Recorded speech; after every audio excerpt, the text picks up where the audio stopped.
BJP के मंच में मऊ में नहीं मिला एमएलसी छेदीलाल को कोई जगह। आओ पूछते हैं।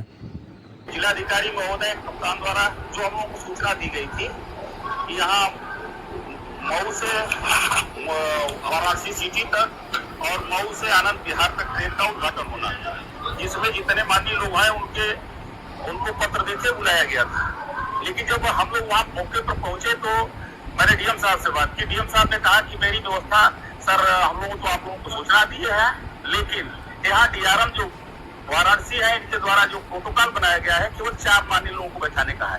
तो आज सुहेलदेव भारतीय समाज पार्टी इंडिया गठबंधन दल के साथ मैं हूँ और मऊ का एमएलसी हूँ। और इस तरह की जब बात थी तो आपको डीआरएम को से पूछ के ही ये प्रोटोकॉल लगाना चाहिए था, हम लोगों को पत्र भेजना चाहिए था। जब हम लोग आए तो हम जब लोगों के पास बैठे और मंच पर इन्होंने कहा 4 सीट है। तो इस तरह से ये डीआरएम और जिलाधिकारी द्वारा जो गलत सूचना देकर हम लोगों को बुलाया गया सारे कार्यक्रम छोड़ के, तो इस तरह से सुहेलदेव भारतीय समाज पार्टी इसका विरोध करती है।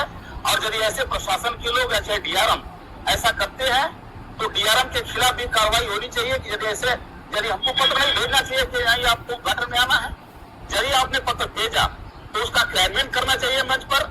हम अकेले एमएलसी अपने दल के हूँ, पूरे प्रदेश में एनडीए के साथ हूँ। और ये मऊ जिलाधिकारी से मेरी बात हुई तो उन्होंने कहा कि डीआरएम यहाँ के और यहाँ का सब कारभार देख रहे हैं, तो फिर आपको सूचना देने की क्या उचित है? डीआरएम हमको सूचना दे रहा तो मैं आता, लेकिन इनके द्वारा 4 लोगों के माननीय को बैठाना है, ये हम लोगों को समझ रहे हैं कि माननीय नहीं है। तो हम आपके माध्यम से चाहता हूँ पूछना कि जब हम उत्तर प्रदेश सरकार में शामिल है और इस तरह की हरकत यहाँ वाराणसी का डीआरएम कर रहा है, तो हम लोगों को जिला के तरफ से सूचना क्यों दी गई? हम लोगों को पत्र क्यों भेजा गया? इस तरह से बेवकूफ बनाने की बात क्या है?